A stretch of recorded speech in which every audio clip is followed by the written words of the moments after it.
see if I can share my screen here. And let's see if I can get what I need up here. Okay, I think we're good to go. Awesome. All right, Kelsey, are we ready on your end?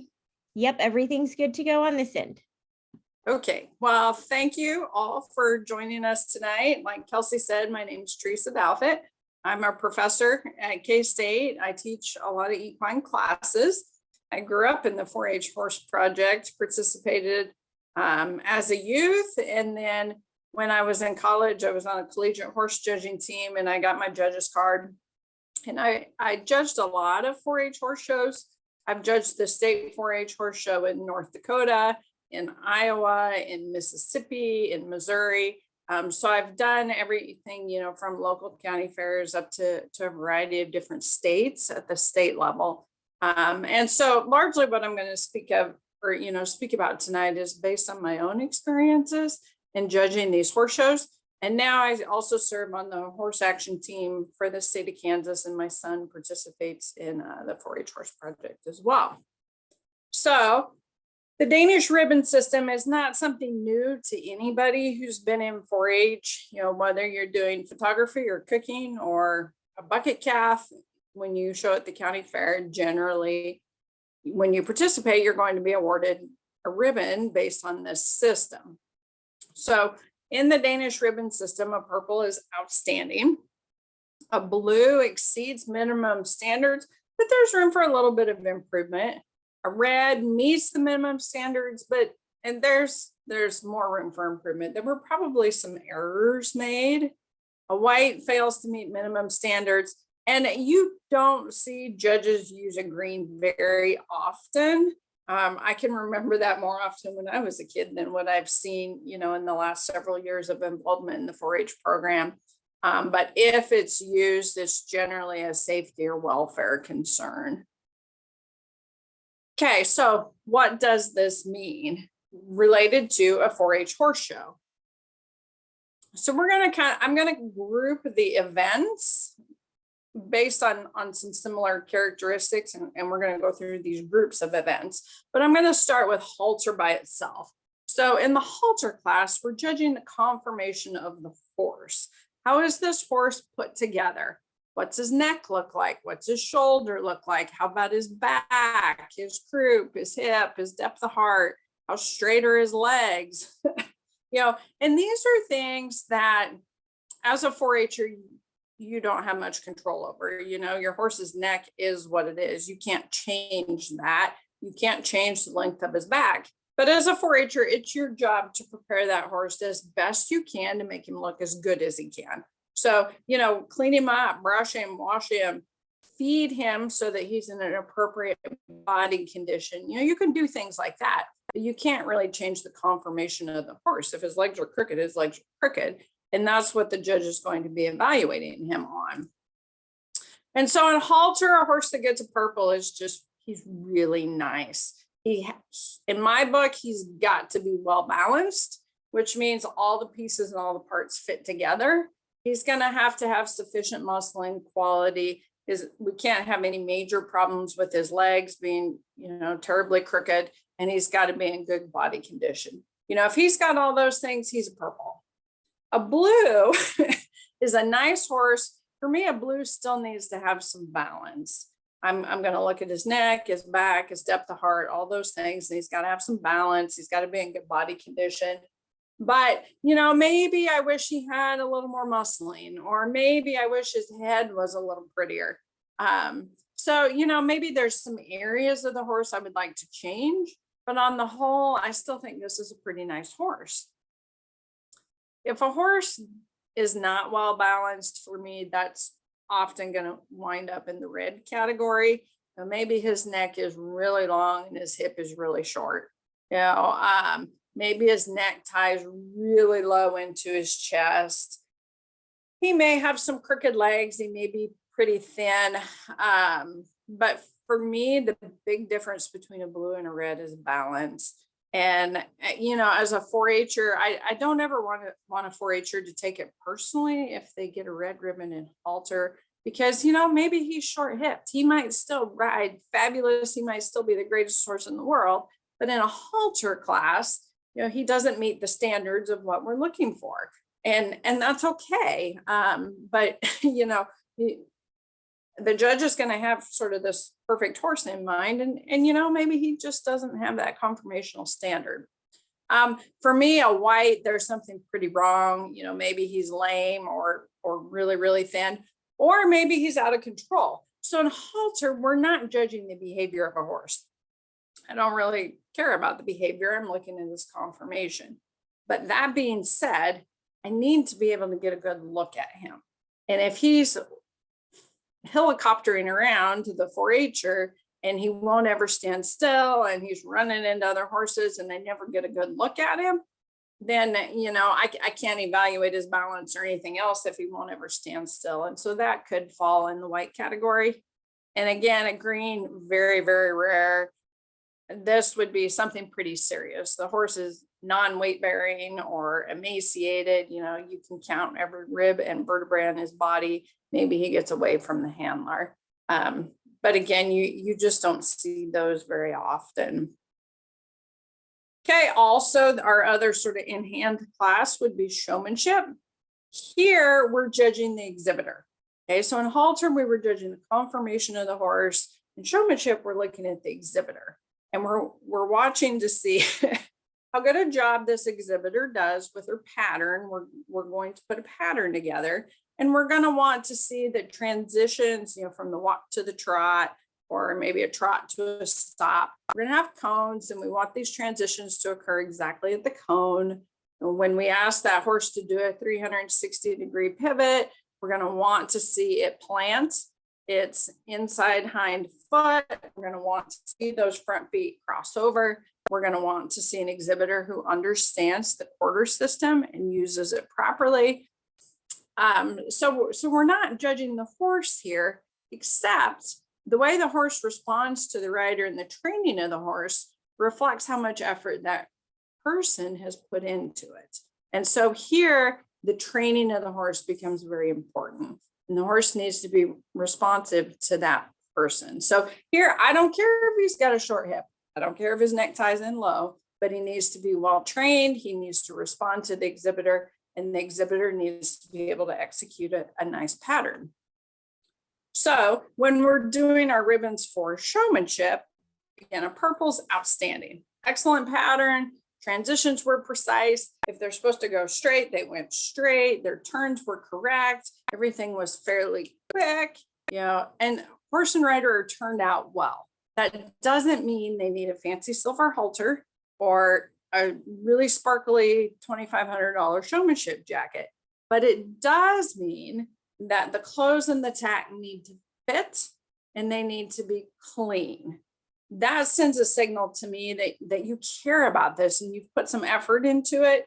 If you come and your shirt's all crumpled and your boots are muddy, that just doesn't send the impression to the judge that you care. I don't care if you have a button-down shirt that you bought at Walmart. I don't care, but I want it to be pressed. I want it to be tucked in. I just want to see that you care and you put some effort into this. I don't care how much money you spent, but it needs to look like you've really put some effort into it. Okay, a blue. This is someone who does a good job. Everything fundamentally is pretty correct. It just might not be as quick as the person who got the purple. Maybe your pivots were a little slower. Maybe it took a little longer to set up. So there's room for improvement. Even there's nothing wrong with it. It was very correct. It was very nice. But, maybe we could make a few things just a little bit sharper. Okay, our red here, there were some errors. And maybe there was a break a gait. Maybe you're supposed to trot all the way to the judge. And maybe your horse trotted halfway and then he broke to a walk and he walked the last 5 steps. Or one of the most common problems I see is that the exhibitor struggles with the quarter system. They, based on where the judge is at, they get off when they're moving and they end up getting out of position. Maybe the horse You know, as the judge is walking around, the horse is stomping a fly and, you know, maybe trying to turn his head and kind of swing his butt around to scratch something. You know, those things would put you in the red ribbon category. A white would be, most of the time, this is someone who goes off pattern. So maybe they forget to do their 360. Maybe they forget to back up. Maybe they go on the wrong side of the cone. Okay, so they don't do the pattern as drawn. That's the most common reason I would give a white ribbon. Or maybe forgot their number. If the horse is just a little off, you know, if he's head bobbing lame, it's probably going to be a white. Again, some judges, if it's pretty severe, they may go the green route. But in most Kansas 4-H horse shows, if the horse is not sound, that's probably going to be a white ribbon. Okay, then I'm going to talk about the rail classes. So that could be Western Pleasure, Ranch Horse Rail, Hunter Under Saddle, Saddle Seat Pleasure, Pleasure Pairs. So here we've got a group of exhibitors in the arena at the same time. They're all going to go around the rail. We're going to walk, we're going to jog or trot, depending on the class. We're going to lope or canter. We're going to turn around. We're going to go the other way. So in the different rail classes, we're looking for a little different type of horse, a little different style of horse, but there are some commonalities. In all of these rail classes, the horses need to be broke. They need to be responsive to the rider. Yeah, they need to do the gait that's been called for. If we call for a walk, they need to walk and not be trying to break up to a trot. If we call for a trot, they need to be trotting, not trying to walk or lope. If we say lope, they need to lope. You know, sometimes you'll see the rider kick, kick, kick, kick, kick, and the horse trot, trot, trot, trot, trot halfway around the arena before he steps up and go lope. You know, that's not what we're hoping to see. We want to see a horse that immediately takes the gait and just stays in it. When they're loping or cantering, they need to be on the correct lead. So we're judging the brokenness of the horse, how responsive the horse is. But then there's a quality of movement part of that goes into it. And you know, we don't have time tonight to really talk in detail about what quality of movement means, but we want to see a horse who's very cadenced and very rhythmical in the way he moves. And then there are some differences in style. A Western Pleasure horse should be very slow-legged, whereas a ranch horse that's that slow-legged would never catch a cow. You know, so we've got kind of a type in mind that we would like to see these horses kind of fit into. Okay, so in our rail classes, the purple, again, it's a really nice horse. He's well broke, he's responsive, he's a good mover, and he fits the type. That kind of horse is going to the top and he's getting a purple. The nice, technically correct horse, he gets his leads, he takes his gaits, he does everything that's asked of him, but maybe he's just not the best mover. Maybe he's not real cadenced at the lope. Or maybe he looks like a ranch horse in a Western Pleasure class. You know, he doesn't fit the type. He's still a nice horse. He's still broke. He still goes around and does what he's supposed to do. I'm going to give him a blue. But to get that purple, you know, he also kind of needs to fit the type that we're looking for in that particular class. A red, you know, again, this is a horse or rider pair who makes some mistakes. Maybe the horse broke gait. Maybe it missed the lead. A missed lead is kind of a big deal, whether it's a rail class or a pattern class. And I'm going to have a pretty hard time giving a blue ribbon to a horse that missed the lead. A break a gait, if it's just one step and it was really subtle, maybe I can overlook that. But a break a gait and a missed lead would be by far the most common reasons that a horse would fall into the red ribbon category. White, again, same sorts of things. You know, the exhibitor forgets a number, or, you know, maybe the horse just is not doing what it's supposed to do. You know, maybe he charges around the arena and the exhibitor's having troubles getting him slowed down. But in these under saddle classes, another reason for a white ribbon could be illegal tack. So it's really important to read your rule book ahead of time. And, you know, if you're going to show in the Western Pleasure, you know, you can't use a tie down. And if you come into Western Pleasure with a tie down, I'm probably going to give you a white ribbon because that's breaking the rules. I'm going to tell you that you can't show in a tie down. And then hopefully when you come into the other classes throughout the day, you know, you will not have your tie down. You'll take it off. But you could save yourself that white ribbon by just reading the rule book ahead of time and making sure all of your equipment is legal. Another thing that gets a lot of people in trouble is when they start having trouble with their horse, they'll reach up and put two hands on the reins, and that is also illegal. And so that could wind you up in the white ribbon category. Now, of course, in an English class, you ride two-handed, and so that's fine. But if you're in a Western class with a curved bit, you need to be riding one-handed. And then again, with the greens, I mean, this would be very, very rare unless there was a real problem, you know, the rider fell off or something to that effect. Okay, then we have our pattern classes, or our equitation classes, I should say. Western horsemanship, hunt seat equitation, and saddle seat equitation. So in these classes, we're going to ask the rider to perform a pattern, and it's kind of like showmanship from the standpoint that we're judging the rider. We're going to want to see the transitions be very precise. We want them to occur exactly at the cone. We want to see, if we ask for a pivot, we want to see the horse hold its pivot foot and cross its front legs. So we're going to want to see a very well executed, very precise pattern. But in this class, we're also going to judge the rider's position, you know, and it doesn't matter which one of these classes we're talking about. We want the ear, the shoulder, the hip, and the heel to all be in a vertical line. We want the heel to be lower than the toe. And we want this leg to be tight. Sometimes I'll watch horses or watch a class, particularly in the English, and you'll see riders whose legs are just swinging back and forth. You know, that we would really like to see that be much tighter, especially in the English, because the idea is for them to advance to jumping fences. And if they're going to be jumping fences, they need to be able to use those legs to hold themselves steady as they go over the fence. So we're going to be judging this rider, and we want to see him or her be able to execute a really nice pattern with, you know, accurate transitions and straight lines and round circles, and follow the directions that we're given. So when I'm marking my cards, the purple ribbon is going to be the excellent pattern. Again, transitions are right on the money. Lines, if they're supposed to be straight, they are. Turns are correct. Circles are symmetrical and they're round. The rider's cues are subtle, and the rider's got good position. Okay, that's a purple ribbon. The blue is a nice rider, a nice horse, a technically correct performance. There is nothing wrong with it. Just maybe not as polished. You know, maybe the rider is a little bit looser in his leg. Maybe the turns are a little slower. Maybe the lines aren't quite as straight. You know, there's nothing really wrong.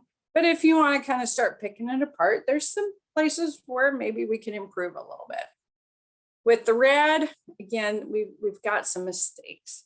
Broke gait, mislead. In all the performance classes, those are the most common reasons for a red ribbon. But especially in the hunt seat equitation, another reason for a red ribbon would be a missed diagonal. It's really important in equitation that these riders get the correct diagonals. Now, with the diagonals and the leads in an equitation class, if the rider, sometimes you'll see, like, if they're about to canter and the horse is about to pick up the wrong lead and the rider realizes it and they can stop and fix it immediately, then, you know, I think, okay, this rider does know what they're doing. They know that horse was about to take the wrong lead. You know, that could still be very easily a blue ribbon. It's the rider who takes the wrong lead and does the entire circle on the wrong lead that is for sure a red. And so as a judge, there's a little bit of gray area in between. You know, if I can tell that rider recognizes that he or she has the wrong lead or the wrong diagonal, and in a pretty quick fashion, they correct it, I might give them some credit for that, and they might still get the blue. But if the whole thing is done on the wrong lead or the wrong diagonal, you know, that's a fairly significant error, and that'll be a red. A white would be, again, 90% of the time it's someone that goes off pattern, but it also could be illegal tack, or in your Western horsemanship, two hands on the reins. And again, it could be, if the horse is a little off or the exhibitor doesn't have a number on. So those are pattern classes. Now we have another set of classes that are scored. And if you look in the rule book and read through the rule book, the scoring system is very clearly defined. And there are some things that are just minor faults. This horse is doing trail. If that horse just ticked that log, minor fault, not a huge deal. Yeah, we're going to note it. And those horses that pick their feet up and don't hit the log, they're not going to get those penalties. The ones that are ticking it, we're going to hurt them a little bit, but not a lot. And there are other things that are major penalties. Things like if you're opening the gate in trail and it's a rope gate and you drop the gate, that's a pretty major penalty. And so we're going to use this scoring system to score these riders. And this is true for trail, ranch pattern, ranch horse trail, reining, or hunter hack. And for most of these, when that rider starts his or her pattern, we're going to start with a score of 70. And if that rider maintains a 70 or better, chances are it's going to be a purple. That means basically that there was no reason at any point for the judge to deduct any points. Okay, so that's a purple. A blue, and these ranges here are not by any means set in stone. And in a given show, I might shift this a little bit. If I've got a bunch of them kind of clumped together and I'm like, this is my blue ribbon group, these numbers are not set in stone. It's just kind of a starting point. But, in a 4-H horse show, a 60 to 70 is likely going to be a blue ribbon. Now, these are likely kids that made some mistakes. Maybe they hit some logs, or maybe in the reining they had an overspin one way and an underspin the other. Maybe they had a break of gate for just a stride in the ranch horse pattern. They still did a really nice job. They made some minor errors. That's a blue ribbon. The reds, now we're making more significant errors. Break of gates at the lope is a bigger one. Disturbing obstacles. So if you're trying to back through the L and trail and you just demolish and the logs do not resemble an L when you get done, that there were some problems there, obviously. And so when you start having things like that happen, you're getting more points deducted. And that's probably going to be a red. 85% of the time, a white ribbon would be going off pattern. Maybe you were supposed to spin left and then right, and this rider spun right and then left. Maybe you're supposed to do 3 circles to the left and the rider did 2 circles to the left. Somehow, some way they went off pattern.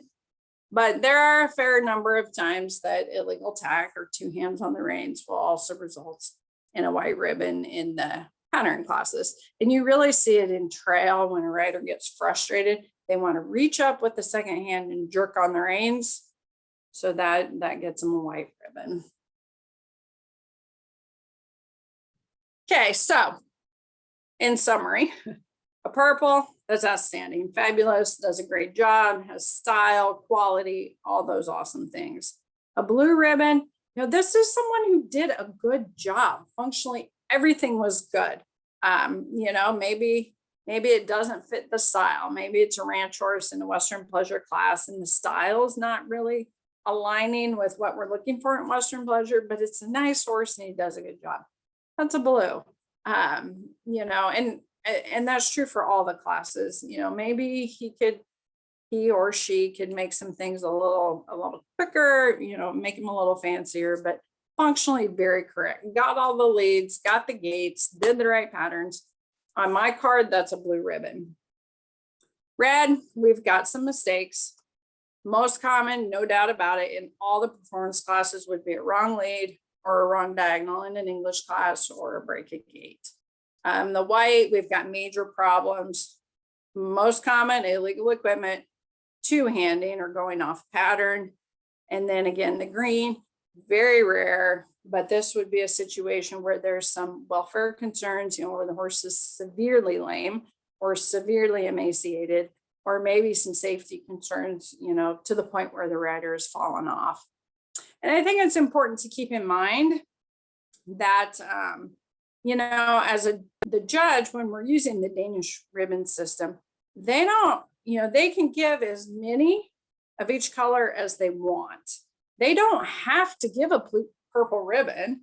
If they don't think that there's a purple horse out there, they don't have to give a purple. They also don't have to give a blue, even if you're the best one there that day, but you went all the way around on the wrong lead. You know, if the judge thinks that's a red, it's in their purview to do that. Now, most of us are wanting, you know, wanting the exhibitors to do a good job and wanting to give that blue ribbon. But, you know, at least in my head, I've got what a blue looks like. And if that's not there, you know, you don't, as a judge, you don't have to do that. And so I think it's just important to keep in mind that, you know, the whole class could get blues if they deserve it. It's very different than where you give, you know, first through fifth. When you're doing first through fifth, somebody's going to get first, no matter how good or bad it was, and somebody's going to get fifth, no matter how good or bad it was. But that's not the way the Danish ribbon system works. And so if you did a good job, you can get a blue. And if your friend did a good job, he can get a blue too. And you can both get blues and you know, go on and be proud of what you've done. So I think it's important to keep in mind with the Danish ribbon system, we're judging against a standard. We're not judging against the other horses that are there that day. And so those are some of the most common reasons that horses fall into the different colors when I'm judging, and I think that's true of most 4-H horse judges. And so with that, I guess I'd open it up for any questions.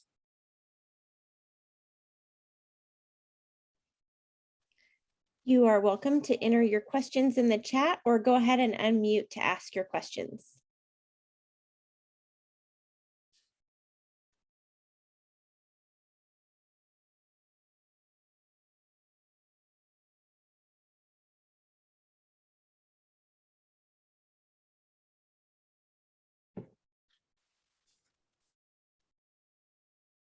Okay, it looks like we don't have any questions this evening.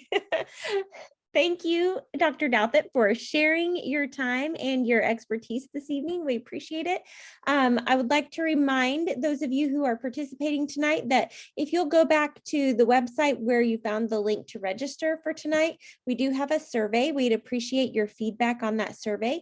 If you do think of additional questions, you are welcome to email them to me and I can share them with Dr. Douthit and we can get those back to you as soon as possible. But we thank you for joining us tonight and we wish you the best of luck with your horse shows this season, whether it be your local show or your district show.